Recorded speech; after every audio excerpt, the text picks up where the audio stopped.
Boa tarde a todos. Primeiro eu gostaria de agradecer e externar minha satisfação de estar aqui de volta aqui à nossa casa de contadores, né? Faz tempo que eu não venho aqui. Eu ministrei alguns treinamentos aqui, ou cursos, em 2005, já tem bastante tempo. Então eu gostaria de agradecer ao professor Arlindo, que intermediou essa minha vinda aqui.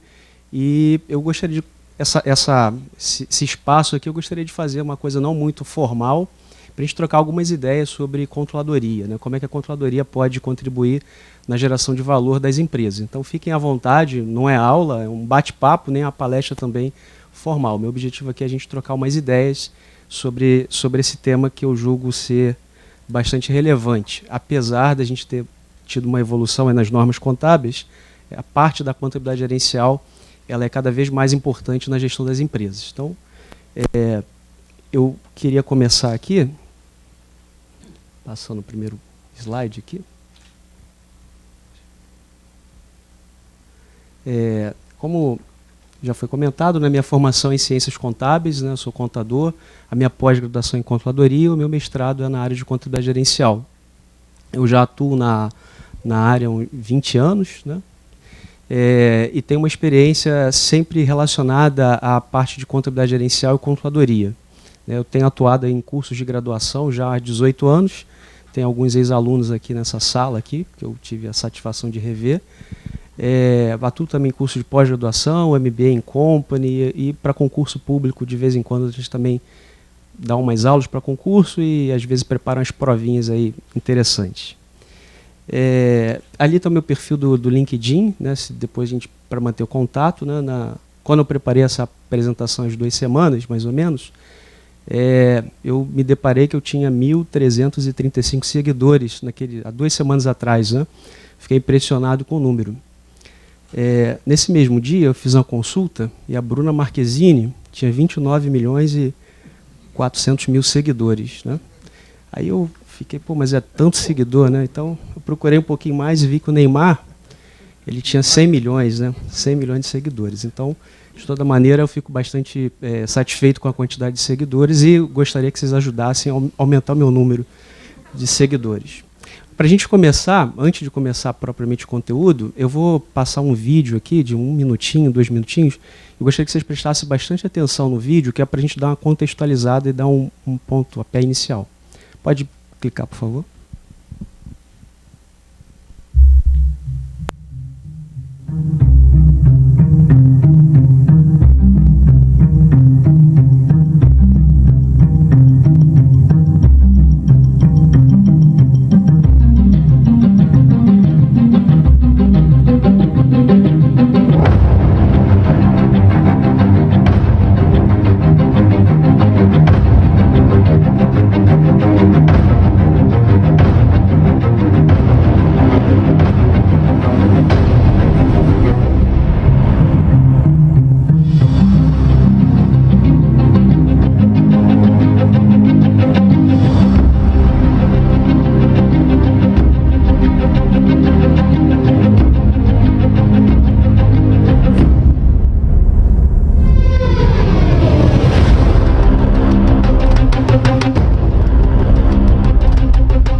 Bom, esse vídeo aqui é um conjunto de imagens, na verdade, né, para a gente dar uma ideia de que a sociedade evoluiu, né, ao longo do tempo. A gente viu vários momentos ali da história da sociedade e, acompanhando a evolução da sociedade, a contabilidade ela sempre esteve presente e também evoluiu, né? Então agora a gente está na época da transformação digital. Agora a gente só se fala nisso, inteligência artificial, internet das coisas, blockchain, ferramentas que vêm para auxiliar, melhorar a vida da sociedade, traz algum impacto, né, pode trazer algum impacto social, e a contabilidade está sempre inserida nesse contexto. Então, ao longo do tempo, a contabilidade ela também evoluiu, né? Então, a única certeza que a gente tem é que o mundo é um lugar de constante mudança, né? A gente percebe que a sociedade experimentou uma evolução, né? Bem que no meio do caminho teve algumas guerras, né? Mas a involução, mas evoluiu, né? A vida mudou, né? Você mudou, nós mudamos, né? E não poderia ser diferente, a contabilidade também mudou. Então, se eu pegar um conceito aqui, eu teria várias referências para pegar um conceito de contabilidade. Eu peguei o conceito da Associação Americana de Contabilidade, né, que diz que a contabilidade, processo de identificação, mensuração e comunicação da informação econômica para contribuir com a informação para os usuários, né, que vão ter interesse de utilizar essa informação. Esse conceito de contabilidade nos dá a ideia de que a contabilidade ela disponibiliza informação para os usuários. A questão é que a contabilidade se desenvolveu muito fortemente para atender o usuário externo. Nesse meio do caminho, alguns usuários externos tiveram poder de disciplinar o uso da informação contábil para atender, em alguns momentos, os seus interesses, né? Mas se a gente for pensar como que a contabilidade pode contribuir para a gestão do patrimônio das empresas, quer dizer, para o usuário interno, a gente percebe também que houve uma evolução da contabilidade. Então, eu não estou nem no caminho da contabilidade societária, falando da evolução da contabilidade no sentido das normas internacionais de FRS. Eu estou no outro caminho. Ali é um conceito bem geral de contabilidade, mas eu queria capturar a linha da contabilidade gerencial, né? Uma questão importante é que as organizações, pensando em empresas, em entidades, elas existem para produzir valor. Então, quando a gente fala de contadoria, o foco principal da controladoria, que a gente vai ver o que é a controladoria, né, é contribuir na geração de valor das empresas. Uma organização existe para produzir valor. Então, aqui a gente determina a importância da controladoria na gestão das empresas. Se a empresa existe para gerar valor, e a gente vai falar o que é valor também, e o foco da controladoria é a geração de valor, então a controladoria é bastante relevante nesse sentido. A controladoria ela tem que ser estratégica. Então, as empresas devem utilizar as informações da controladoria para possibilitar o atendimento das metas estratégicas dela. A transformação produtiva se faz pelos processos, né? Quando a gente olha para uma empresa, uma visão tradicional de empresa, a gente acaba reconhecendo as empresas por um conjunto de caixinhas, né? Pelo organograma dela. Mas se a gente for pegar um conceito mesmo de empresa, a gente pode dizer que a empresa nada mais é do que uma coleção de processos. São vários processos que estão organizados para poder entregar algum produto, seja um produto intermediário ou seja um produto final lá para um cliente que vai consumir. Então, se a transformação produtiva se faz pelos processos, faz muito sentido que a controladoria esteja, já que ela precisa gerar valor, que ela esteja inserida nos processos.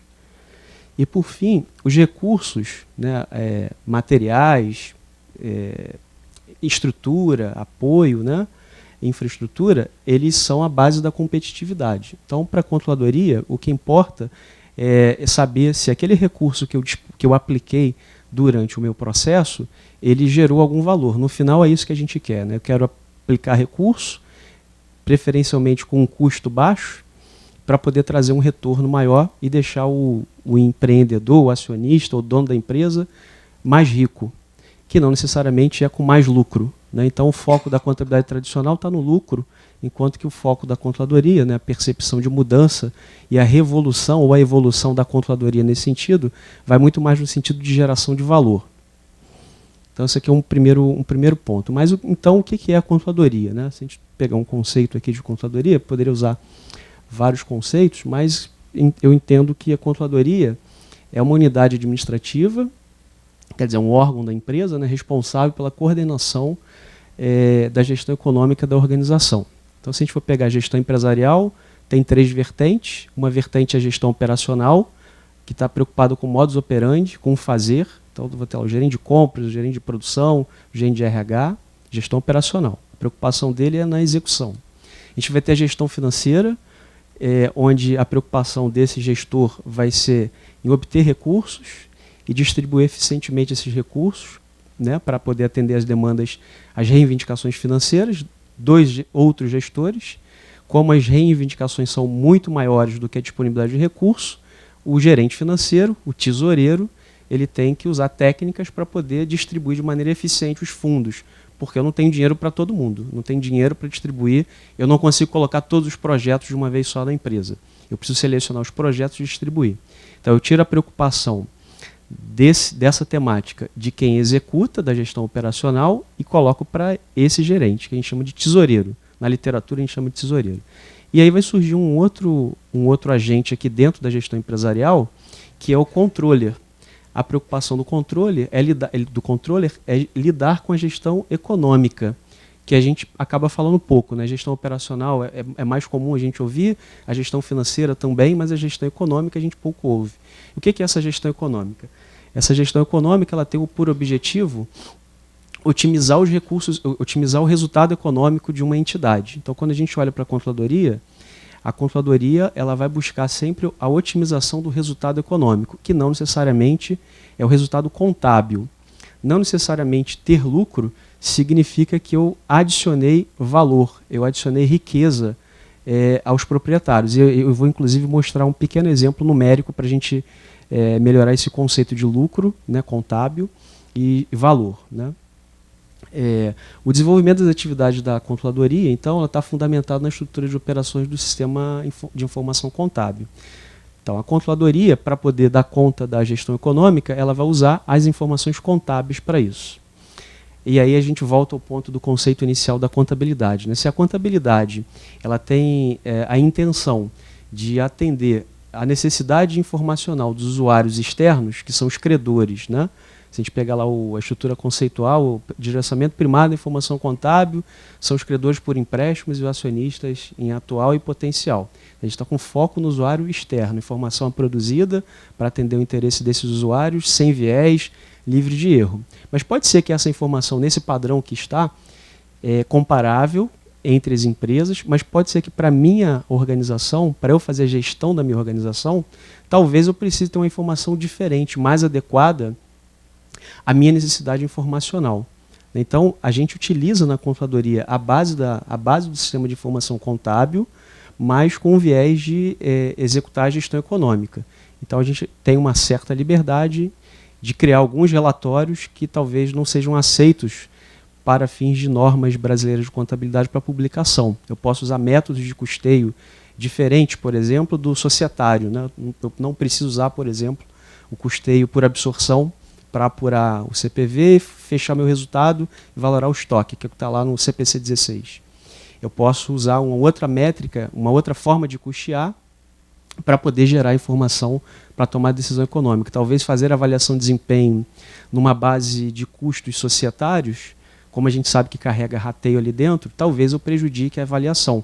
Pode ser que eu entenda que um determinado produto está gerando mais lucro, se o foco for a fazer avaliação de desempenho pelo lucro, em detrimento de outro, mas quando eu mudo a forma de custear, eu percebo que eu estou enganado. Aquilo que eu achei que era melhor, não é o melhor.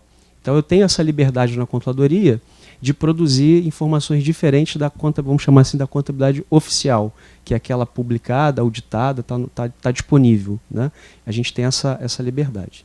Então, um conceito de controladoria, uma das possibilidades de conceituar a controladoria seria isso, né? Um órgão, uma área de uma empresa que tem a responsabilidade de coordenar a gestão econômica.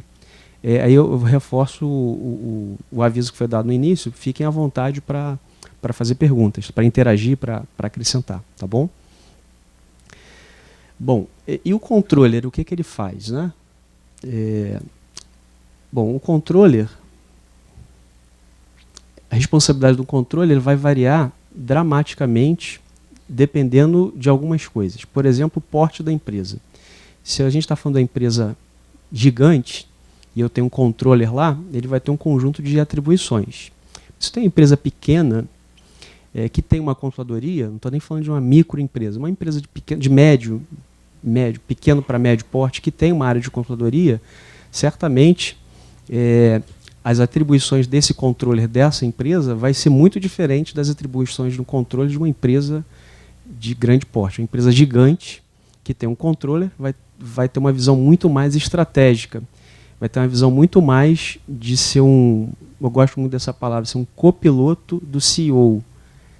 Agora, a empresa de menor porte, as atividades de controladoria de uma empresa de menor porte vai estar muito vinculada ao transacional, vai ser uma controladoria muito mais operacional, vai ser muito mais uma visão de reporte, fazer reporte, né? Então, tem uma diferença drástica aí, né? Eu posso usar a controladoria como algo que alavanca o resultado da empresa, com a visão estratégica, contribuindo com a integração das diversas áreas, sendo um elemento catalisador de resultado, ou eu posso usar a controladoria como uma outra área, além da contabilidade, para fazer reporte, pegar dados físicos, pegar dados monetários, dividir dado monetário por dado físico, gerar algum indicador, fazer um belo PowerPoint e reportar. Só reporte, não tem efetivamente empoderamento para atuar estrategicamente. O porte da empresa, então, influencia drasticamente na atuação do controller. Ainda tem outra questão, né, que não necessariamente eu vou encontrar uma área de controladoria nas empresas. É muito comum, na empresa de menor porte, a gente não encontrar um profissional com uma designação genérica, gerente administrativo financeiro, que acaba incorporando nas N atribuições dele uma parte que é de controladoria, que é operacional. É mais uma tarefa que ele está executando ali de reporte, né? Como ele não tem tempo de pensar estrategicamente, vai competir a ele a lidar com prioridade para ver aquilo que ele consegue fazer, dentro do leque de atribuições. Mas, por outro lado, por mais estranho que possa parecer, existem empresas de grande porte também que optam em não ter uma área estruturada de controladoria. Mas nem por isso não há controladoria. Não tem a área de controladoria definida, mas a função de controladoria existe. E aí a gente vai perceber que essa controladoria depende muito do modelo de gestão. Eu posso decidir não ter uma área central de controladoria e distribuir a função de controladoria num colegiado, né? Obviamente, talvez eu tenha um processo mais moroso na decisão, porque eu vou precisar reunir pessoas para encaminhar alguns temas. Se eu tivesse um controller, ele poderia fazer isso, estaria empoderado para fazer, mas é uma outra opção. Então, assim, é mais frequente a gente não encontrar área de controladoria numa empresa pequena do que a gente não encontrar uma área de controladoria numa empresa de grande porte. Mas não quer dizer que também empresa de grande porte necessariamente terá a controladoria, depende do modelo de gestão. E, por outro lado, também não quer dizer que a empresa de pequeno porte não vai ter controladoria, pode ter. Aí vai depender muito da visão do modelo de gestão, como que esse negócio vai ser tocado. Uma outra questão que influencia no papel do controle nas empresas é a presença de outros gerentes com funções relacionadas. Então, eu posso ter lá um gerente financeiro que assume atribuições que, em tese, são muito mais de planejamento financeiro do que propriamente a execução financeira, que deveria ficar com a tesouraria, que é o que a gente chama, né? Eu posso ter uma área de contabilidade que tem dentro da contabilidade atribuições mais fortes de contabilidade gerencial. Tem um reporte societário, mas também dentro dessa área de contabilidade eu tenho contadores ou grupo de contadores, tem uma gerência, uma estrutura de contabilidade de custos, contabilidade gerencial, simulações dentro da contabilidade. Então, o que pode acontecer é que eu vá esvaziar e tenha a controladoria. Pode acontecer que eu vá esvaziar as atribuições da controladoria, ou pior do que isso, eu vou criar superposições de funções. Eu vou ter 2 ou 3 áreas fazendo a mesma coisa, e aí isso gera conflito, né? Porque, muito provavelmente, num tema de avaliação de desempenho, como a gente vai ser avaliado, né? Muito provavelmente, se eu tenho 3 áreas fazendo a mesma coisa, e acreditem, às vezes você tem 3 áreas fazendo a mesma tarefa, por incrível que pareça, cada um acha um resultado diferente. Pode ser que, nesse caso, eu vá enviesar a avaliação, né? Eu vou preferir aquela... tem 3 avaliações a meu respeito. Se eu vou ganhar um bônus pela minha performance, talvez eu vou querer quem me avaliou melhor. Eu vou enviesar isso, né? Então, ter uma base única de informação garante uma assertividade melhor nesse processo. Então, a responsabilidade do controle varia fundamentalmente por conta do porte, né? Ou então por conta de outras áreas que acabam assumindo atribuições que deveriam estar dentro da controladoria. É muito comum a gente encontrar em empresas a área de controladoria, debaixo da área de controladoria, ter todas as funções financeiras. Mas quando a gente vai pesquisar na literatura, a gente percebe que controladoria e finanças são áreas distintas. Tanto que a gente divide, né, eu falei, a gestão empresarial ela tem 3 vertentes: a gestão operacional, a gestão financeira, a gestão econômica. Gestão financeira quem toca é o tesoureiro, gestão econômica quem toca é o controller. Mas é frequente, isso está nos livros, né? É frequente a gente vai à empresa, procura o organograma, tem controladoria? Tem. É o gerente de controladoria, o que tem debaixo dele? Contabilidade, contas a pagar, contas a receber, gestão do caixa, são funções financeiras que, em tese, pela literatura, deveriam estar segregadas. Eu deveria ter uma área financeira que cuida desses processos financeiros e deveria ter uma área mais afeta a gestão operacional, a gestão econômica, que é a contadoria, planejamento, simulações, orçamento, avaliação de desempenho, isso devia estar segregado. Então tem duas funções distintas, o tesoureiro e o controller, né? Apesar de na prática a gente encontrar um pouco isso misturado. Bom, principais funções do controller, né? Então o controller está vinculado à atividade de planejamento. Então ele vai participar em algum momento lá da discussão de orçamento, discussão de planos estratégicos, obviamente que vai depender do nível do controle, mas a atribuição do controle é lidar com o planejamento. Obviamente a função controle faz parte da atribuição dele, não? Então tem um orçamento, que é uma referência, vou ver o realizado, vou capturar a variação e vou endereçar um plano de ação para corrigir o desvio. Então o controle faz parte da função da controladoria. Reporte e contabilidade também vai depender da estrutura organizacional, né, de fazer reporte, né, para a alta administração ou para a sede da empresa que está em outro lugar, está em outro país, né? Então tem muito essa função de reporte e muitas outras, especialmente em pequenas empresas. Então, em pequena empresa, de novo, né, o controller acaba assumindo todas as atribuições. Então, tem que fazer a contabilidade, contas a pagar, contas a receber. Geralmente é designado por gerente administrativo financeiro, apurar o imposto, se bobear, tem que inclusive lá no banco pagar a guia e voltar para fazer outra atividade. Então é multidisciplinar, né? Então fica tudo em cima desse profissional e acaba não tendo tempo para pensar estrategicamente, dada a quantidade de atribuições. Então, se a gente fosse resumir funções, seriam essas, principais funções. Aquilo ali requer um desdobramento. E uma outra questão importante é em relação ao perfil. Qual o perfil do controle? Então, primeiro a gente falou em relação à responsabilidade, ela vai depender do porte da empresa e da presença de outras áreas. As principais funções são aquelas 3 primeiras ali, né, e pode acabar assumindo as demais, mas e o perfil do controller, né? Qual o perfil do controller? Aí a gente tem pelo menos 4 perfis. A gente tem o que a gente chama de controller comentarista. Comentarista é o foco na explicação do número. Então, apurei o resultado, fiz o reporte, e aí eu vou explicar. O lucro variou 10% para cima, por causa disso. O EBITDA caiu 3% no período, por causa disso. Então, ele é um analista, né? Faz o relatório e comenta, né? A gente chama de... é um controller comentarista. Isso tem a ver com o perfil do profissional, mas tem a ver também com o modelo de gestão da empresa. Qual é a atribuição que eu vou dar para ele? Não adianta nada eu ter um perfil super arrojado numa empresa que entende que a controladoria é uma área de mero reporte. Eu não vou ter muito espaço para, a não ser que eu mude a cabeça da gestão e consiga mudar a perspectiva. Senão, a gente tem que tentar conciliar o perfil com aquilo que é esperado. Então, uma possibilidade é isso. A outra é parceiro de negócio. Então, esse controller, ele é um controller mais estratégico, ele tem foco na criação de valor, ou seja, visão do dono, né? Então, a cultura de resultado está presente nele. Um outro perfil é o escriturador, foco no registro contábil. Então, aquele que é um contador, né, e tem vê a contabilidade como o fim de tudo. Na verdade, a contabilidade tem que ser o meio, né? É o meio para gerar informação. Então, posso ter um perfil de escriturador, só produz informação, registra informação. Nem analisa, só registro mesmo, foco em registro. E tem um custodiante, que é aquele que está buscando compliance, conformidade. Está só olhando padrão, norma, políticas, diretrizes e aplica. É muito próximo de um auditor interno, vamos assim dizer. 4 possibilidades.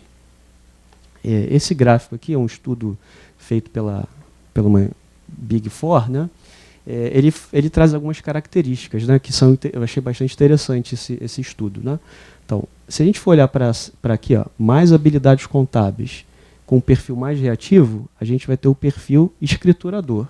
Então, é um cara que olha muito mais para questões contábeis e é reativo. Então, focar no registro, processo transacional, preocupado com as contas batendo e prepara a demonstração financeira.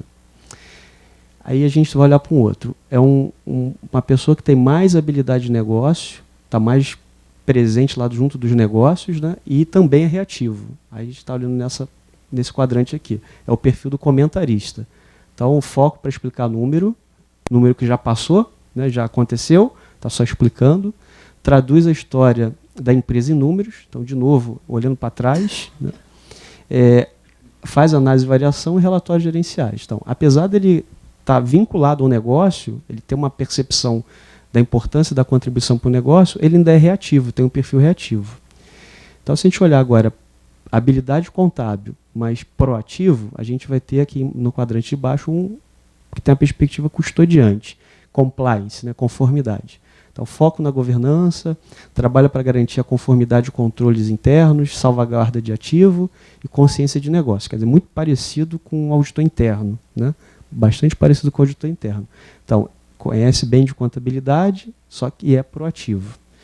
E a gente tem o ideal, né? O ideal seria o quadrante de cima, né? Habilidade de negócio e proativo. Então, foco na criação de valor, atua como um assessor, né, dos negócios, então está lá apoiando a auto-administração e provê ideias para suportar a tomar decisão o tempo inteiro. Então ele precisa ter, inclusive, um perfil profissional, pessoal, mais persuasivo, né? Ele precisa ser mais persuasivo para poder fazer valer as ideias. Então a expectativa é que, em termos profissionais, a gente saia desse campo do escriturador e vá para o campo lá de parceiro de negócio. Quer dizer, eu sou um profissional que atua em controladoria, que tem uma visão de dono da empresa. Eu tenho que trabalhar para implementar a cultura de resultado nas organizações.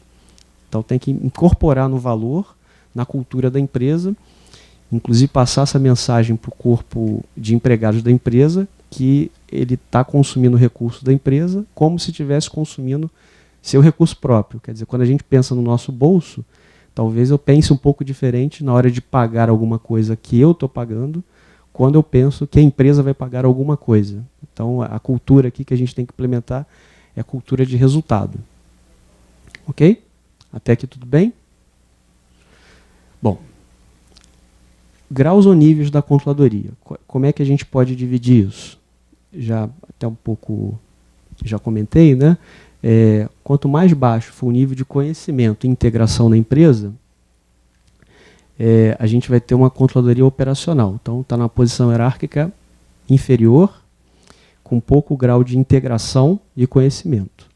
Quanto maior for o grau de conhecimento e integração, isso vai estar na posição hierárquica superior. Então, aqui a gente está falando que pode ser uma gerência de controladoria dentro de uma estrutura, tem um caráter operacional, e aqui a gente está falando que pode ser uma diretoria de controladoria, está lá no alto nível, talvez como staff da alta administração. Então, está traduzindo os números para o dono, para uma visão empresarial. Está fazendo o link entre o que está acontecendo nos negócios para o dono. Não adianta você mandar para um diretor comercial, até diretor financeiro, vamos aí, ó, fechei aqui o resultado do trimestre, tivemos um lucro de 1 bilhão, a posição do caixa é essa, o EBITDA é esse, margem EBITDA é isso. Então, manda o relatório, não adianta, você tem que traduzir esse número de maneira que isso faça sentido, porque isso faz muito sentido para quem é da área financeira, para quem é da área contábil, né? Mas talvez para um diretor que não tem essa formação, mas está numa posição de direção, e está na posição de direção de negócio, talvez seja melhor eu colocar as informações para ele, porque eu conheço a gestão econômica, ou seja, eu conheço a gestão dos negócios e conheço também essa outra parte, de traduzir essa informação de maneira mais acessível. Então, aí assim, ele tem que ter essa percepção estratégica. Então, algumas empresas colocam isso numa posição de diretoria, diretor de controladoria, ou gerente de controladoria, mas numa posição mais elevada. Ok? Quais são as características desses níveis, né? Bom, ênfase da controladoria operacional. Ela é interno, o trabalho é interno, quase totalmente dominado pela contabilidade fiscal e gestão de tributos. É fato que a gente melhorou bastante aqui no Brasil em relação ao entendimento do que a contabilidade é, né? Na verdade, a gente tinha alguns anos atrás, muitos anos atrás, a percepção que a contabilidade, quando eu precisava de algum contador, é porque eu precisava abrir uma empresa ou porque eu precisava calcular imposto de renda, né? Quer dizer, uma coisa extremamente aquém da possibilidade da contabilidade. Contabilidade, aliás, para essas duas funções não precisa nem do contador, né? Eu posso procurar um profissional e nem tem que estar habilitado para fazer isso. Basta você ler os regulamentos, manuais e aos órgãos corretos. Na verdade, a contabilidade ela não se presta apenas a fazer escrituração fiscal, né? Mas a ênfase da controladoria operacional ela ficou durante muito tempo nessa questão de obrigação acessória. Quando a gente olha para a controladoria estratégica, ela tem que apoiar o desenvolvimento da gestão empresarial com controles integrados. Então, nesse caso, a gente muda a perspectiva de uma controladoria que está muito mais voltada à contabilidade para uma controladoria que está mais voltada para a gestão de negócios, né? Essa é uma diferença. A outra diferença, em relação aqui aos custos, né? A controladoria operacional, os custos eles são voltados unicamente à mensuração. Então, quando a gente fala em custo na controladoria operacional, eu quero saber quanto custa. Faço um produto, quanto custa aquele produto. Vou fazer um monte de rateio, vou chegar à conclusão que o custo é R$ 3,93, mas aí, de repente, eu mudo o critério de rateio, o custo passou para R$ 5,78, e eu não consigo explicar se o custo é R$ 3,93 ou R$ 5,78. A ênfase é apenas na mensuração, dizer quanto custa. Em relação a custos, a única certeza que eu tenho é que o custo exato é uma utopia. Não existe custo exato. Então a gente acaba perdendo muito tempo, desnecessariamente, buscando a precisão na mensuração do custo e perde o timing da geração da informação e da tomada de decisão. Então, nessa perspectiva da controladoria operacional, o foco é esse, apuração, apurar custo. Mas a controladoria estratégica já tem uma outra visão. A controladoria estratégica é olhar custos por processo e a efetividade dele. Muito melhor eu reportar e buscar controle de custo lá na ponta, né, não na sede da empresa. Tem uma unidade, é muito mais fácil eu falar com quem está lá na unidade tocando o processo, que se eu falar para ele, olha só, seu custo está alto porque a depreciação que está caindo aí para você está alta. Resolve aí. Talvez ele não saiba o que fazer. Mas se eu falar para ele que o custo dele está alto porque o processo de corte está alto, ou porque o processo de montagem, ou o processo de manutenção está elevado, quando eu comparo com alguma métrica, talvez ele saiba o que fazer, porque ele conhece o processo. Então, reportar custos por natureza, material, pessoal, depreciação, encargos, etc., não é fácil para o usuário que está no chão de fábrica. Ele não entende, não é a linguagem dele. A linguagem dele são os processos, são as atividades. Então é mais fácil eu fazer o reporte por processo. Então eu teria que ter uma cadeia de valor definida, identificar os drivers e fazer a apuração dos custos por processo. Então, na controladoria estratégica, é isso que se busca. Busca a gente sair daquela visão tradicional do rateio insano para encontrar o custo exato, que a gente não vai encontrar, e para mudar para uma percepção de custos por processo, que é um pouco diferente, bastante diferente. Em relação ao orçamento, controladoria operacional, como faz reporte, em relação ao orçamento, só junta coisas.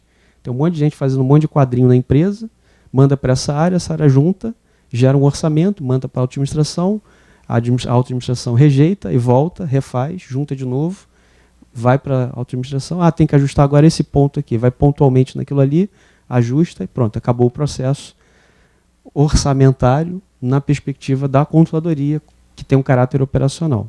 Se a controladoria fosse estratégica, ela estaria voltada à produção de um plano estratégico, ou na coordenação, ou na contribuição da geração de um plano estratégico para a empresa. Então, obviamente, quando eu tenho um plano estratégico, o meu orçamento também tem que estar vinculado a esse plano estratégico. Não faz sentido eu ter um plano estratégico, estou dizendo que a empresa vai para lá, e na hora que eu faço o orçamento, eu direciono ele para cá. Então tem que estar casando as duas coisas.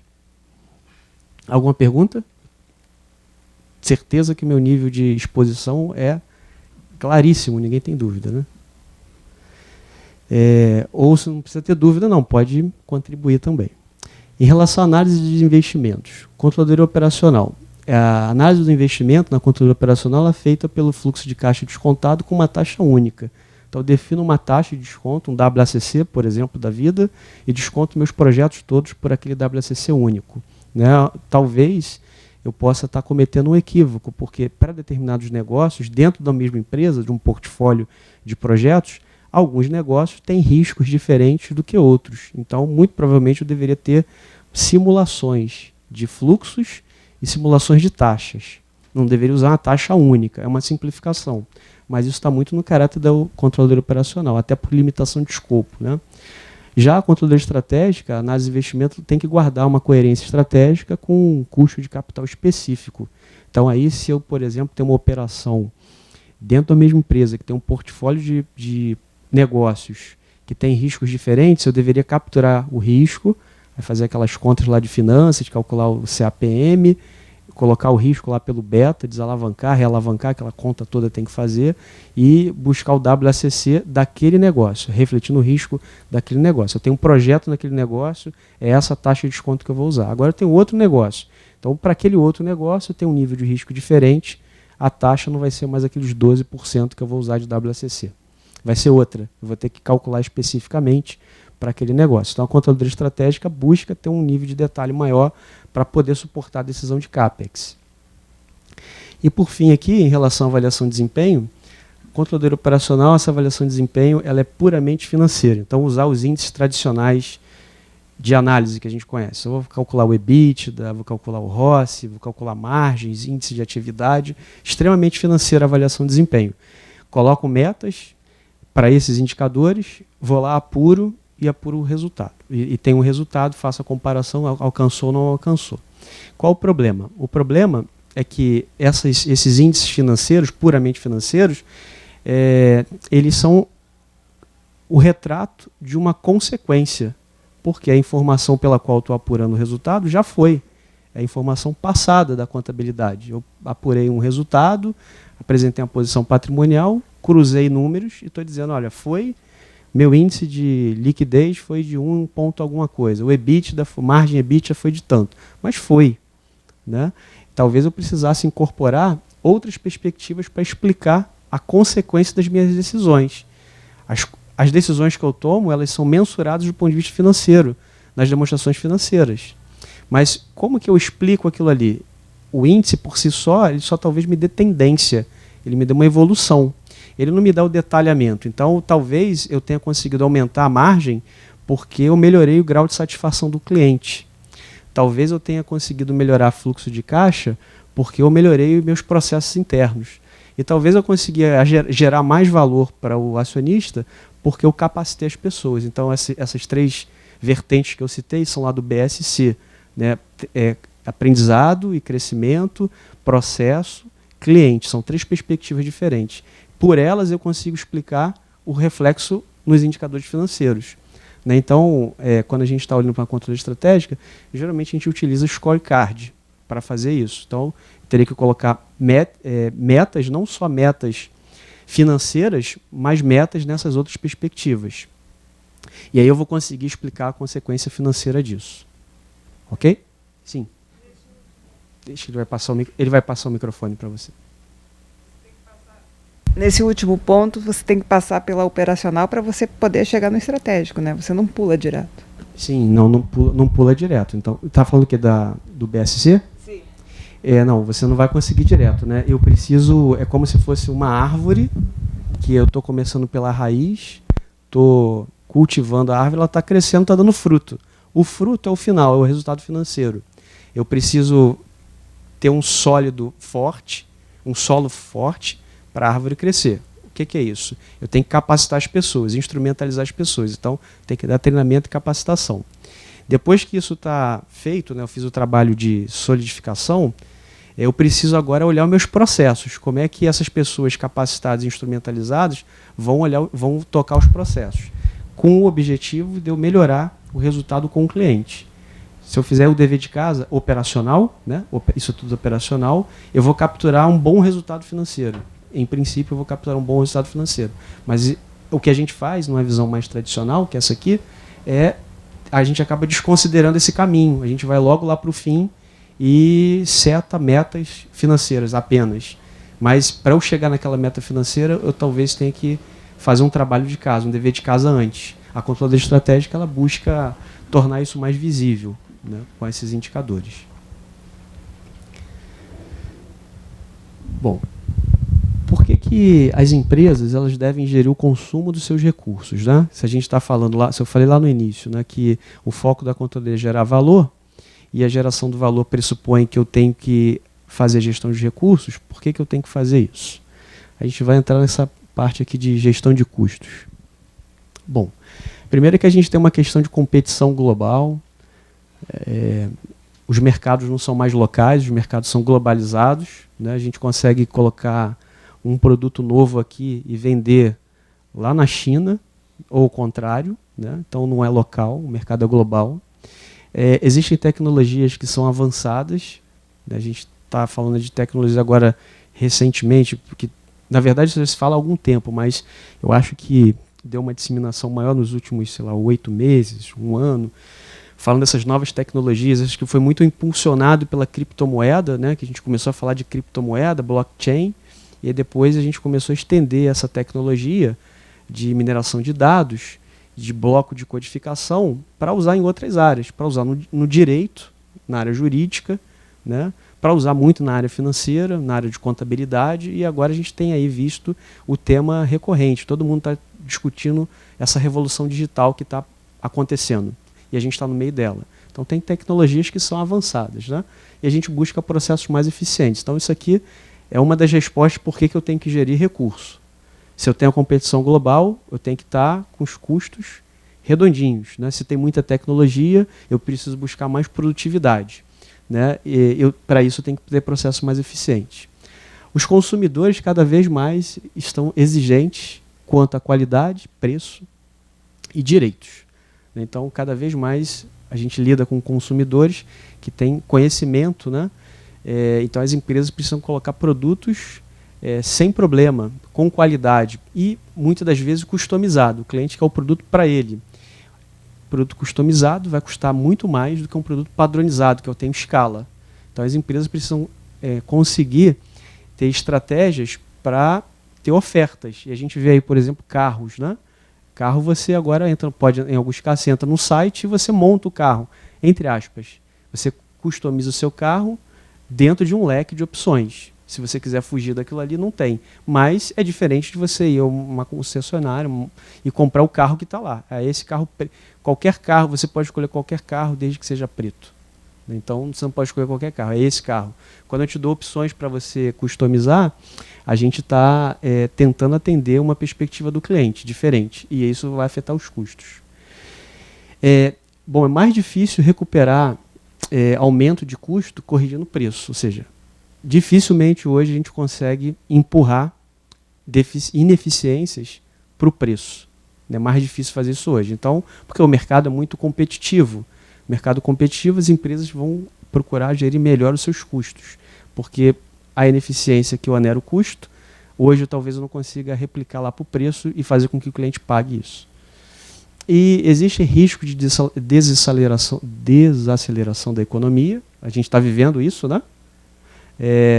Melhoria nos ganhos e eficiência. Então esse contexto aqui, esse cenário, nos sinaliza que eu preciso fazer a gestão dos meus recursos, custos, né?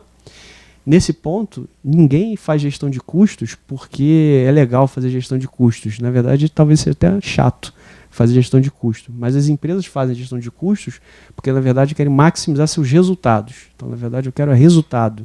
E uma variável-chave para o resultado é custo. Então, eu faço gestão de custos com foco não é no custo. O foco é no resultado. Certo? Por isso que a gente faz gestão de custos. Trouxe aqui para a gente trocar uma ideia o resultado de 3 empresas super conhecidas, 2017, né, ano passado, fechado.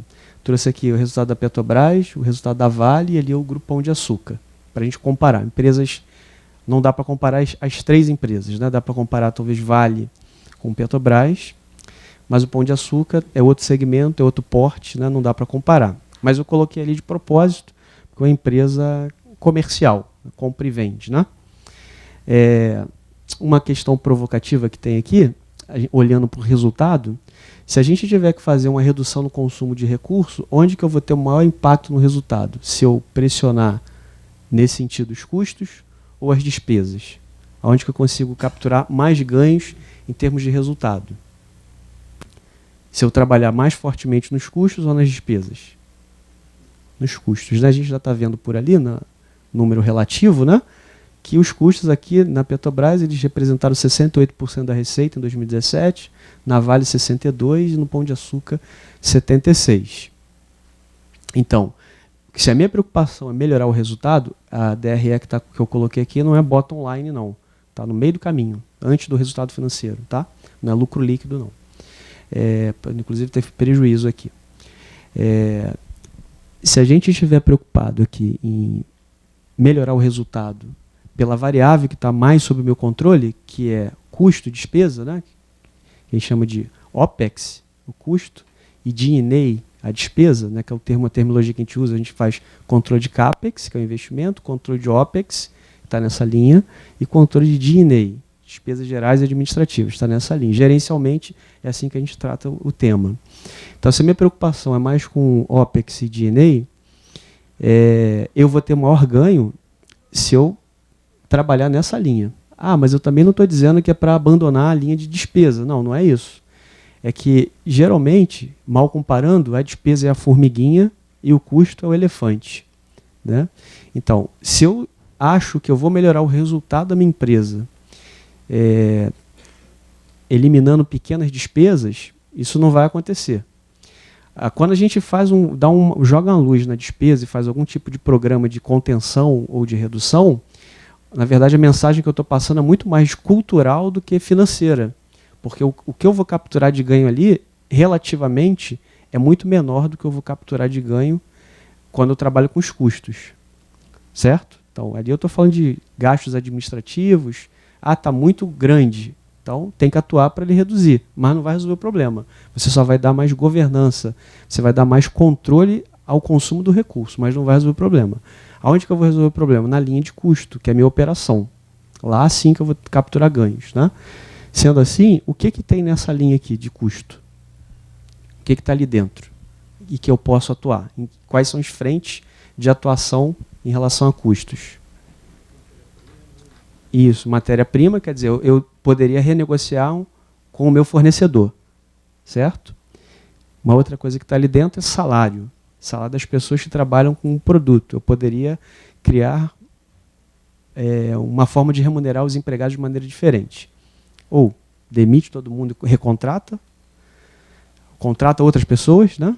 Ou renegocia benefício, terceiriza, reduz jornada, incentiva a demissão, cria trabalhos mais flexíveis, enfim, aí tem que usar a criatividade do pessoal de RH, que é bastante criativo, para estabelecer uma política nova de RH, remuneração. Então, é uma linha de atuação nos custos. E a outra coisa é olhar a disponibilidade do recurso. Eu tenho que avaliar se a capacidade instalada que eu tenho ela é necessária para aquilo que eu faço. Pode ser que não, pode ser que eu tenha uma capacidade instalada muito maior do que eu preciso. Não existe espaço para ociosidade. Essa ociosidade está sendo capturada lá no custo. Então, o que eu teria que fazer talvez é desmobilizar. desinvestir, vender negócio, transferir negócio para outro, né? Diminuir o tamanho. Então, basicamente, quando a gente cria um programa de otimização de custos, são esses 3 aspectos que eu tenho que atacar. Fornecimento de matéria-prima, remuneração das pessoas e apoio à infraestrutura. Ok? Bom, será que se dobrar a receita aqui da Vale, vou arredondar 100 bi para 200 bi, o custo que era 67 vai passar para 134? Será que vai dobrar, se dobrar a receita? E se eu reduzir também a metade, será que o custo reduz a metade? Então, uma maneira, se isso for verdade, uma maneira de fazer a gestão de custos seria olhar o volume. É verdade isso? Não, né? Não, porque ali dentro tem alguns custos que são fixos e outros são variáveis. As indústrias, né, 2 pesadonas aqui, têm uma característica, são de capital intensivo. E essas empresas de capital intensivo têm muito custo fixo. Muito custo fixo. Menos custo variável e muito custo fixo. Então, conhecer a estrutura de custo fixo e variável da empresa é o primeiro caminho para você fazer a gestão ou fazer a análise gerencial dos custos. Infelizmente, muitas empresas não têm essa informação disponível, porque quando a gente estrutura lá nosso plano de contas na empresa, vai usar um RP, por exemplo, a preocupação maior é colocar o plano de contas lá por natureza. Material, conta de pessoal, depreciação, encargo, serviço, etc. Mas a gente não se preocupa em criar, de repente, um flagzinho para dizer isso aqui é fixo, isso aqui é variável.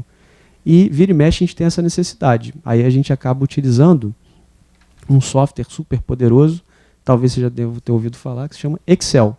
Alguém já ouviu falar?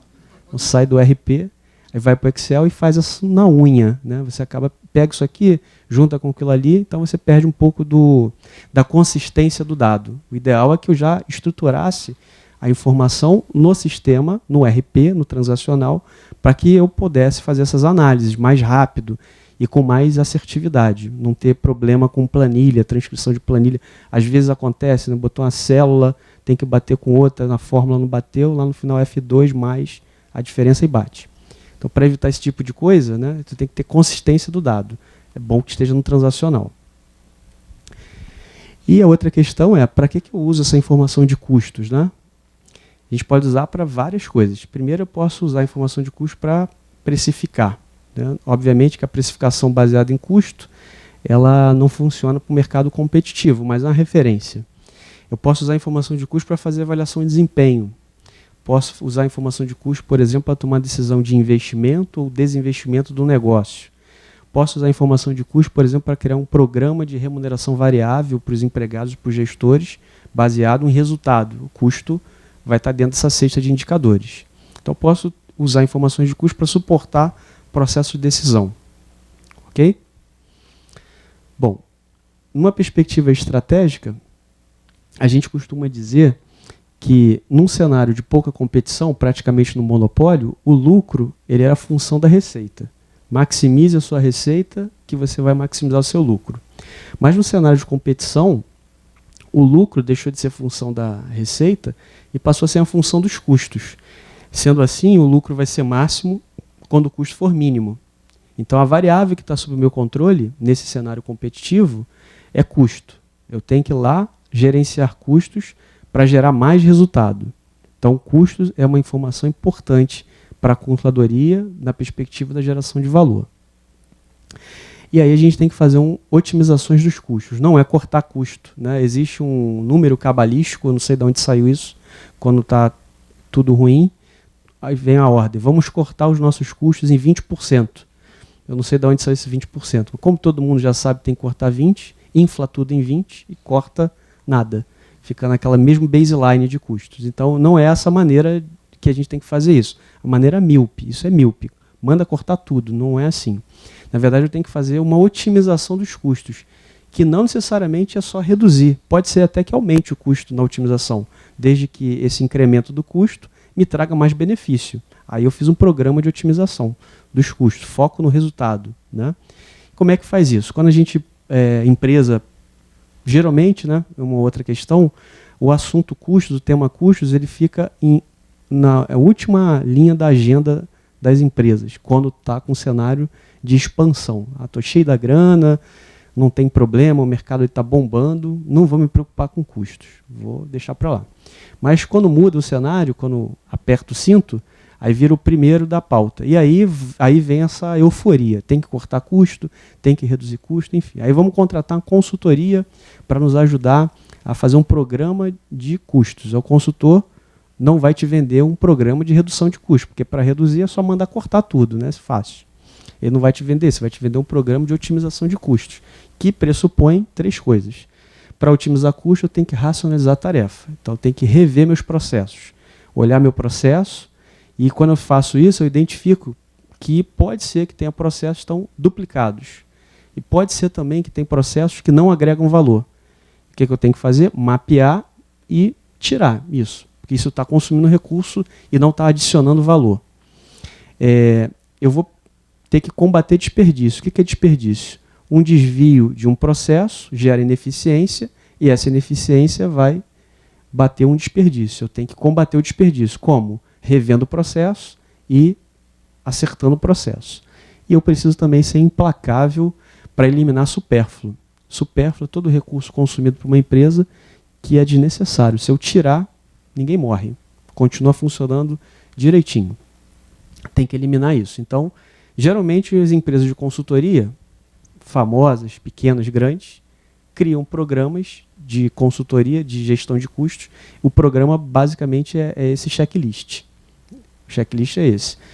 Vamos lá, vamos fazer a revisão dos seus processos e eu posso te vender uma reestruturação organizacional. A gente vai combater desperdício, que é a ineficiência. Eu vou te vender treinamento. Né? E supérfluo, eu vou mapear seus processos. Isso aqui a gente submete à alta administração a tirar, pode cortar. Pronto, é isso. Esse é um programa de otimização de custos. Só que para isso funcionar, porque no PowerPoint é ótimo, funciona tudo, né? Para isso funcionar, depende que a alta administração, né, ela tenha coragem para mudar os processos e influenciar o comportamento, porque senão é só slide bonito que não resolve o problema. Então tem que ter uma mudança de cultura, tem que ter uma virada de chave. Se não virar chave, eu só vou fazer aquele trabalho, um trabalho bem feito, realmente faz todo sentido fazer isso, mas eu preciso ter um patrocínio forte para implementar e inserir na cultura das pessoas, da empresa, esse valor. É um valor de resultado, tem que gerar resultado. Então vem por aqui, né? A geração de resultado vem por aqui.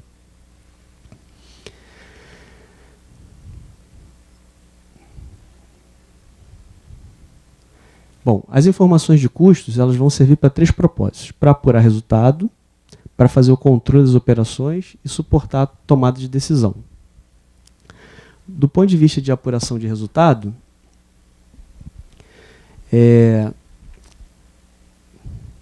a gente,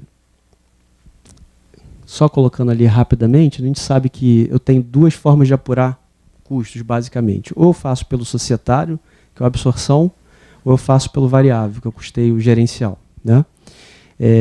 Aqueles são os custos do material, mão de obra, custos indiretos. Conceitualmente, no custeio por absorção, todos os custos, independente da classificação, são custos do produto. Vão lá para o estoque. Né? No custeio variável, só os variáveis são custos do produto. Os fixos, a gente chama de custo do período, vai para o resultado, custo fixo. Então, a diferença fundamental entre o custeio variável e a absorção é o tratamento dado ao custo fixo. No custeio por absorção, o custo fixo faz parte do custo do produto, no variável não faz. O problema do custo fixo é que, em grande parte, ele é indireto. E, por ser indireto, ele chega ao produto por rateio. E a gente sabe que rateio é arbitrário. Se eu trocar o critério, muda o custo que chegou lá, aí muda o resultado. Então, eu não tenho muita escolha. Né? Uma absorção eu tenho que fazer por força de lei, regulamento do imposto de renda, Decreto-Lei 3.099 e Lei das SAs 6.404/76, com as atualizações. Eu sou obrigado a apurar resultado dessa maneira. O outro custeio, ferramenta de gestão. Não sou obrigado a usar nenhuma ferramenta de gestão, mas a ferramenta de gestão, se o custo-benefício dela se justifica, eu deveria utilizar para suportar a tomada de decisão.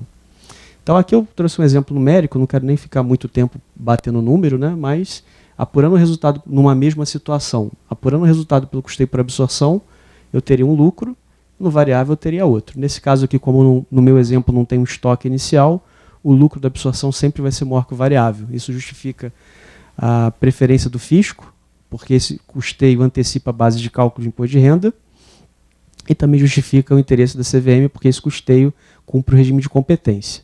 No entanto, do ponto de vista de negócio, o outro faz mais sentido, porque o outro é marginal. Se eu acrescentar mais uma unidade, o que muda? Só variável. Fixo, custo afundado. Já foi. A minha decisão de adicionar uma unidade a mais não afeta a decisão que eu tomei no passado. Então, o custeio variável para avaliação de negócio ele faz muito mais sentido, né? A gente captura a diferença do resultado pela variação dos estoques. Então, informação de custo serve para isso, né? Eu coloquei um resumo aqui das características de cada um dos custeios, do variável, do absorção do variável. Como eu vou deixar o material disponível, aí fica para leitura, tá? Outra perspectiva para que eu uso a informação de custo, para controle. Bom, quando a gente fala em informação de custo para controle, eu tenho que ter um modelo de gestão que prevê isso. Para fazer controle, não tem como eu fazer controle se eu não tiver planejamento, tem que ter uma referência, né? Então, eu vou fazer uma pré-determinação de custos, que a gente chama de custo padrão. Esse custo padrão eu vou utilizar para comparar com o custo real, e eu vou estabelecer indicadores de desempenho. E aí o resultado disso aqui pode gerar um programa de redução de custo. Voltando lá para aquele slide anterior, rever processo, eliminar desperdício, né? Combater o desperdício e eliminar supérfluo. A gente volta para lá. Certo? Então eu preciso disso. Só que para eu usar o custo padrão, eu tenho que ter uma referência.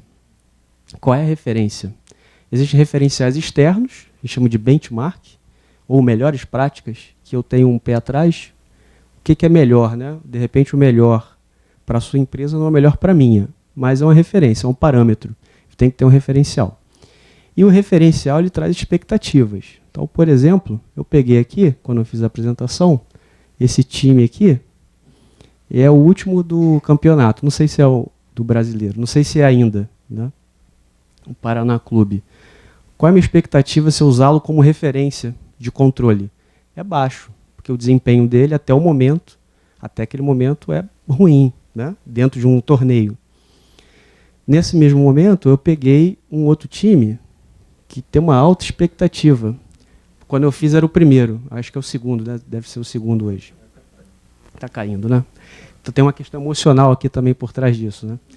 Então, quando eu tenho uma alta expectativa, a minha referência muda. Então, se eu for utilizar como referência um indicador para comparar, vai depender da expectativa que eu tenho. Se a expectativa para um resultado é baixa, se eu conseguir um resultado próximo daquele ali ou naquele patamar, está valendo. Se a expectativa é alta, eu vou aumentar o meu nível de influência para conseguir aquele resultado. Então, a referência vai depender qual é a sua expectativa. E para isso eu tenho que fazer uma análise. Então, não é tão simples assim, né? Pega um histórico, vê o que eu fiz no passado. Historicamente, o meu custo é R$ 8,00. Então, minha referência é R$ 8,00. Não deveria ser assim. Por quê? Quando eu uso o histórico, eu estou ignorando isso, a baixa e alta, que eu estou pegando o que aconteceu. E pode ter acontecido problemas no período, ineficiências, que eu estou replicando a ineficiência. Ou seja, a minha expectativa é ser ineficiente. É verdade isso? Acho que não. Então a gente precisa fazer as referências certas. Eu tenho que colocar as metas para poder fazer controle de custo com as metas corretas. Certo? E por fim, o suporte à tomada de decisão. Nesse sentido, né, a gente volta para a questão de custeio. A gente tem um custeio tradicional, que aloca custo por rateio. Então, os recursos são alocados aos produtos. E a gente tem uma outra perspectiva de fazer o custeio, que é por atividade. Custeio baseado em atividade, que vai permitir a apuração do custo por processo. Nesse caso, os produtos consomem as atividades, são os processos, que por sua vez consomem os custos. Então, fazer dessa maneira me traz um ganho de informação muito maior do que o modelo anterior. Quando eu faço um modelo de rateio com a base volumétrica, eu junto tudo que é custo e rateia. Se eu usar mão de obra como critério, o produto que tem mais consumo de mão de obra vai levar mais custo, mas não necessariamente esse produto que consumiu mais mão de obra é o produto mais complexo Eu não consigo capturar complexidade nessa base. Para capturar complexidade, eu tenho que ver quais são as atividades, quais são os processos que eu executo. E aí eu vou direcionar o custo pela complexidade. Vou conseguir capturar melhor o nível de esforço para fazer o produto. Então, eu vou ter um custo melhor apurado. De novo, não é exato, porque o custo exato não existe, mas é com um nível de acuracidade melhor. Tá? Então, usar o custeio por atividade vai nos ajudar a tomada de decisão. Que decisões? Né? A gente pode, nessa perspectiva de custeio variável, custeio ABC, uma decisão em relação à alocação de custos, em relação à formação de preço, em relação à rentabilidade, margem de contribuição, break-even. Então, ali eu tenho uma cesta de possibilidade de utilizar a informação de custos. Aí, de novo, vai depender de que custo que eu estou falando, da forma que ele está apurado. Quanto mais rateio eu utilizar para apurar o custo, menos assertiva vai ser a minha decisão. Pode até ser que eu acerte a decisão, mas eu vou dizer que foi por acaso. Porque ratear custo para a tomada de decisão é ruim. Para atender requisito societário, tem que fazer. Né? Eu não posso deixar de levar custo para o produto para valorar estoque e CPV. Porque lá na lei diz que tem que fazer isso. Né? No CPC 16 também. Quando vai para o regulamento de imposto de renda também tem. Mas para eu tomar decisão, visão de negócio, esse não é o melhor modelo. Eu teria que produzir informação extra. Então a controladoria vai nesse sentido, né? De ajudar na geração dessas informações. Ah, eu vou ter 2 lucros? Vai ter 2 lucros. O lucro societário, que você vai publicar, de acordo com a regra, que todo mundo faz, e vai ter um lucro gerencial, que é suporte a tomar decisão. Então, por vezes, a gente pode estar analisando um negócio adicional em que o custo societário, custo por absorção, é superior ao preço daquele negócio. Mas se eu olho do ponto de vista de adição de unidade, ou seja, olhando com o conceito de margem de contribuição, uma vez que o custo fixo está dado, pode ser que aquele preço cubra o custo variável e vale a pena. Quando eu olho pelo societário, eu falo, não vou fazer esse negócio. Mas quando eu olho pelo variável, eu vou fazer o negócio. Eu preciso ter essa informação para tomar decisão, a despeito da informação reporte societário. Então esse é o campo da controladoria, né? Ajudar nesse sentido. Bom, já caminhando aqui para o final, várias ferramentas do planejamento. Né? Então a gente tem uma série histórica, né? Tem expectativa, plano estratégico, esses planos lá no estratégico define a missão, objetivos, valores, visão da empresa. Vou fazer um plano de médio e longo prazo, um plano de curto prazo, que vai virar um orçamento. Então, vou realizar, vou fazer o controle orçamentário. Então, eu faço um plano, quantifico o plano, executo, controlo. Né? Então, aquele ciclo básico do gerenciamento. Né? Acho que eu até coloquei um slide aqui. Ciclo do gerenciamento. Bom, como é que a gente faz o orçamento? Começo do plano estratégico, é o pontapé inicial. Então, vou seguir a ordem. Vou fazer um orçamento de vendas. Esse orçamento de vendas vai alimentar o orçamento de produção, que vai possibilitar alimentar outros quadrinhos orçamentários. Isso aqui a gente chama de orçamento operacional. Então, aqui a gente está planejando investimento em capital de giro e OPEX. Isso aqui possibilita olhar a financiabilidade para ver os investimentos. Aqui a gente está falando do orçamento de CAPEX. Juntou tudo isso, eu vou ter a entrega das demonstrações financeiras projetadas. Um balanço projetado, um resultado projetado e um caixa projetado. É isso aqui que é o meu orçamento.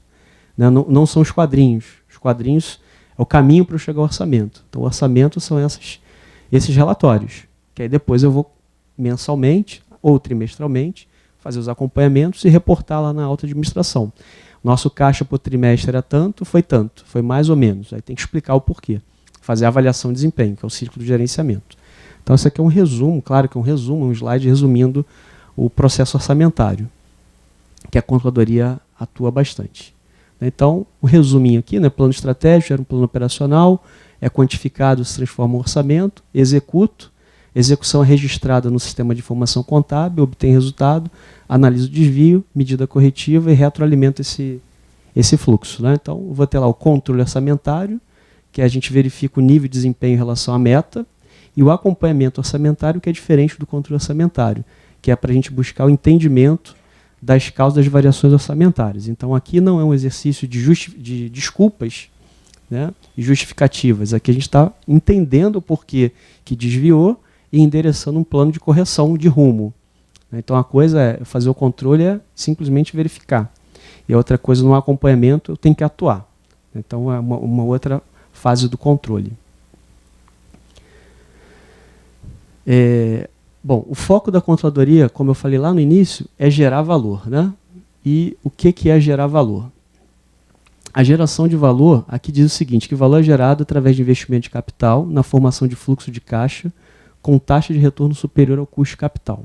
Então, eu posso ter lucro, mas esse lucro não é suficiente para remunerar os provedores de capital. Eu não adicionei riqueza para o proprietário. A ideia é essa. Ter lucro não significa necessariamente ter valor. Então, aqui diz o seguinte, o que não aumenta fluxo de caixa não gera valor. Valor para o acionista é direcionado pela mudança na expectativa do mercado de capitais. São formas de definir valor, né? E o valor de um negócio depende de quem o gere e a estratégia que persegue.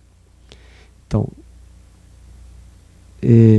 na geração de valor, né, que a gente chama de gestão baseada em valor, existem umas regrinhas aqui. Eu preciso pensar como acionista, eu, gestor ou empregado, tenho que pensar como acionista. Na verdade, gestão baseada em valor é uma forma de governo, uma forma de governança dentro da empresa, um modelo de gestão, né, onde eu tenho que implementar isso, pensar como acionista, definir uma estratégia que adicione valor, porque lucro é uma restrição. O que é lucro, né?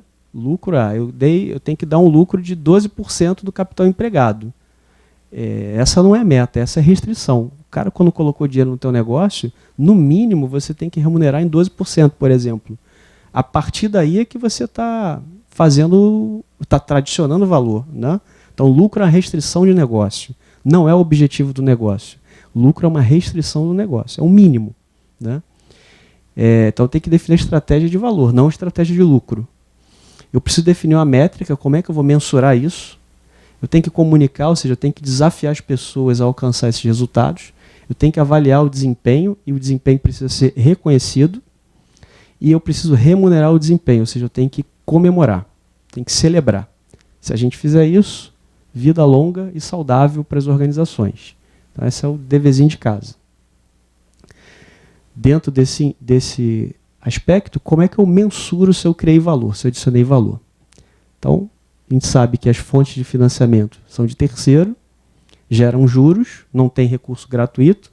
Aqui dentro tem um passivo não oneroso, né? Mas eu tenho fontes de financiamento que são onerosas, geram juros. Eu tenho um capital próprio que o acionista demanda remuneração, dividendo. Se eu juntar tudo isso, a gente gera uma coisa chamada custo de capital. Então, eu tomei financiamento, eu apliquei esse dinheiro, que veio de terceiro e veio do proprietário, no ativo. Investi dinheiro. A gente vai ter alguns ativos que geram fluxo de caixa hoje, ou seja, são responsáveis por manter a empresa viva. Que, fazendo uma referência com aquela matriz BCG, não sei se vocês já estudaram aquela matriz BCG, seria a vaca leiteira, lá da matriz. Ativos que geram fluxo de caixa hoje. E tem outros ativos que vão garantir o crescimento futuro da empresa. A gente está chamando de estrela, ativo intangível. É a estrela da matriz BCG. Tá? A exploração desses investimentos, desses recursos, vão gerar um lucro, que a gente está chamando aqui de NOPAT, é lucro operacional depois dos impostos. Então, se eu pegar esse lucro depois dos impostos, operação depois dos impostos, e deduzir do custo de capital, eu vou ter a mensuração do valor. Pode ser que aqui tenha dado 100 mil, mas para eu poder ter esses 100 mil, que foi os ativos que eu explorei, eu precisei financiar esses ativos que os credores demandam 110 mil de remuneração. Então, apesar do lucro de 100 mil, eu deixei esses acionistas menos ricos. Ou seja, eu destruí 10 mil de valor, apesar de ter dado 100 mil de lucro. Certo? Então, o lucro não é garantia de valor. Eu preciso gerar fluxo de caixa que seja suficiente para remunerar a demanda de remuneração dos credores, dos fornecedores de capital. Esse que é o foco da controladoria, é pensar dessa maneira. Então, o slide anterior dá o passo a passo. Como é que eu faço isso? Né? Eu tenho que implementar a cultura de resultado dentro da empresa. Eu tenho que fazer todo aquele passo a passo aqui. Né? Eu tenho que definir a estratégia de valor, ter a métrica, pode ser essa, que é o EVA, comunicar, tem que falar para todo mundo que tem meta, todo mundo tem que entregar alguma coisa. Eu vou medir o que você entregou, fazendo a avaliação de desempenho, vou te reconhecer. Sistema de consequência. Né? E se você conseguiu alcançar a meta, dentro daquela perspectiva que eu esperava, vou celebrar, vou te pagar um bônus. Se não tiver consequência, não funciona.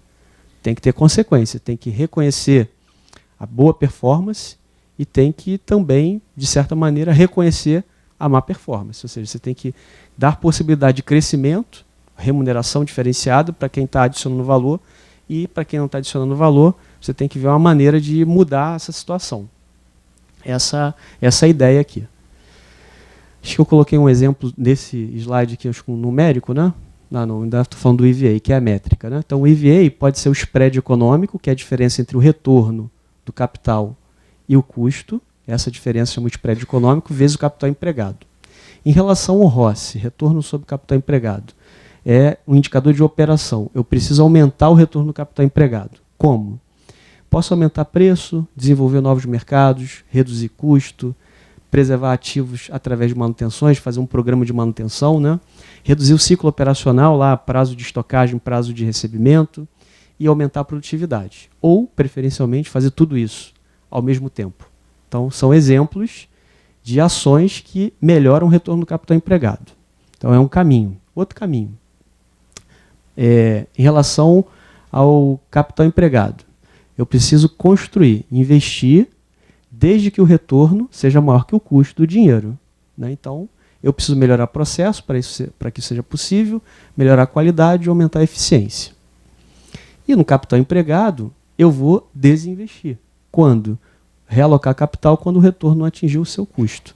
Como eu faço isso? Vendo ativos, alieno ativos, fazendo desinvestimento, terceirizo atividades que não agregam valor, reduzo o nível de estoque, dilato o prazo de pagamento com os fornecedores e encerro operações que não se recuperam. Desmobilização. São ações que eu faço na variável capital empregado. Então, o capital empregado aumenta ou diminui conforme o retorno. Tá? Aqui tem uma árvorezinha, né? Que é do pãozinho do EVA. Né? Então, o EVA, que é aquela fórmula que está no slide anterior, é o spread econômico. O que é o spread econômico? ROC menos WACC vezes o ativo operacional. Então, se eu pegar o spread e multiplicar pelo ativo operacional, eu vou encontrar o valor econômico, adição de valor ou destruição de valor. Como é que eu calculo o spread? Diferença entre ROC e EVA. Como é que eu calculo o ROC? É a margem vezes giro. Como é que eu calculo margem? NOPAT dividido pela receita. E o giro?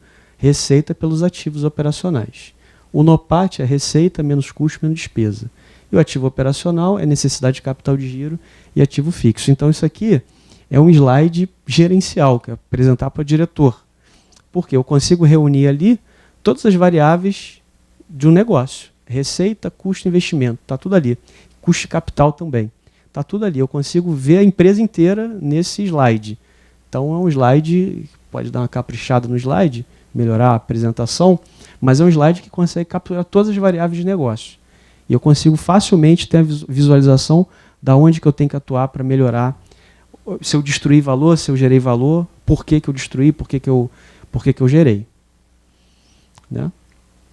Bom, aqui tem um pequeno exemplo numérico, né, só para poder fechar o conceito. Eu tenho aqui, vamos imaginar que eu tenha um financiamento com um terceiro de 300 mil e um patrimônio líquido, financiamento com um acionista de 700 mil. Financiamento total de 1 milhão. Esse é o valor do ativo. Né? Esse financiamento com terceiro, eu tomei a uma taxa de juros de 10%. A despesa financeira que vai ser gerada aqui traz um benefício fiscal. Eu posso deduzir para o imposto de renda. Né? A despesa de juros, né? Dedutível. E para o patrimônio líquido, eu vou remunerar quem colocou esse dinheiro aqui pelo custo de oportunidade. Vamos imaginar que está altíssimo ali, 30%.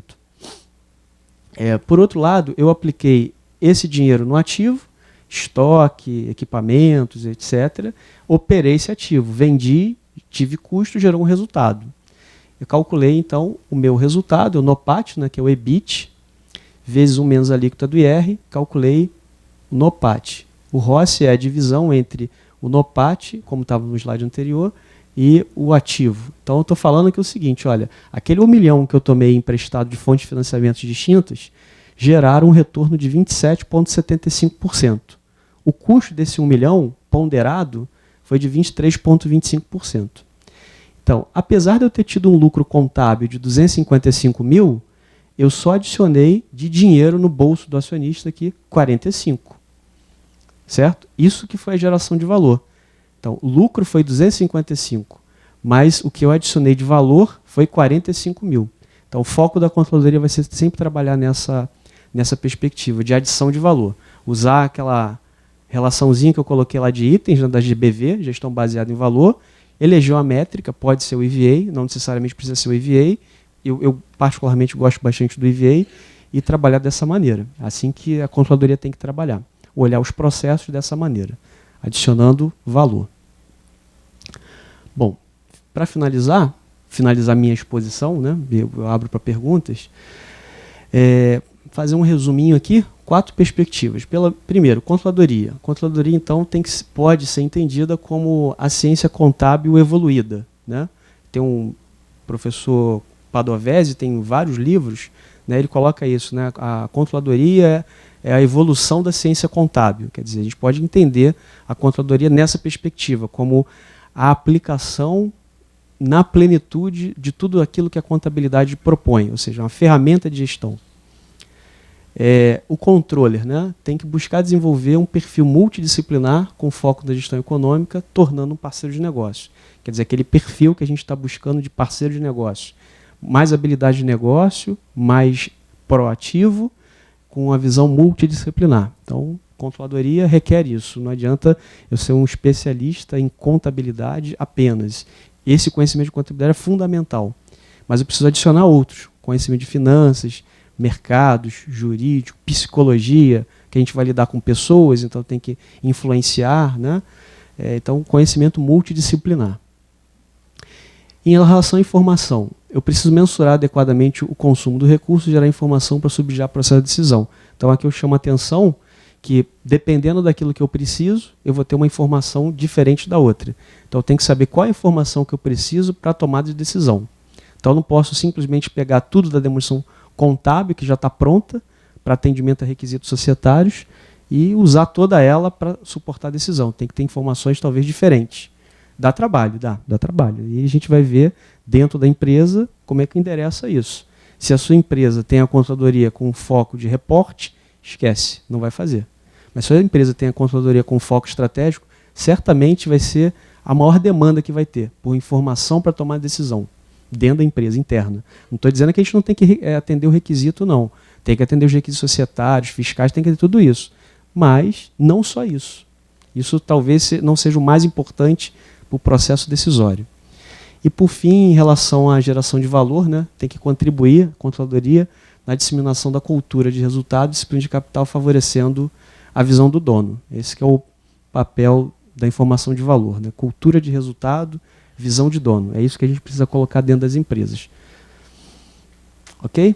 Bom, se depois alguém tiver interesse de me ouvir falar mais um pouquinho, né, um pouquinho mais, um cargo horário um pouquinho maior, eu tenho esse curso aqui, chama INPEFAC, né? Está o site aqui, a gente está promovendo uns cursos, e um deles eu estou lá com os colegas lá, esse aqui, Práticas de Contabilidade Gerencial. Então tem a carteira de cursos lá, não só nessa área, de vários cursos, né? E eu estou lá dando uma contribuição com esse treinamento aqui. Então, só entrar no site e ver a agenda lá, fazendo uma pequena propaganda aqui do curso. Ok? Bom, alguma pergunta? Fiquem à vontade para... Fiquem à vontade para perguntar.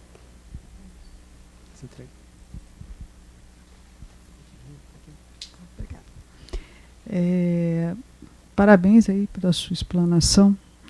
Eu sou contadora formada há alguns anos já, e a minha experiência foi na vida corporativa e na área de controladoria, compras, finanças e tal.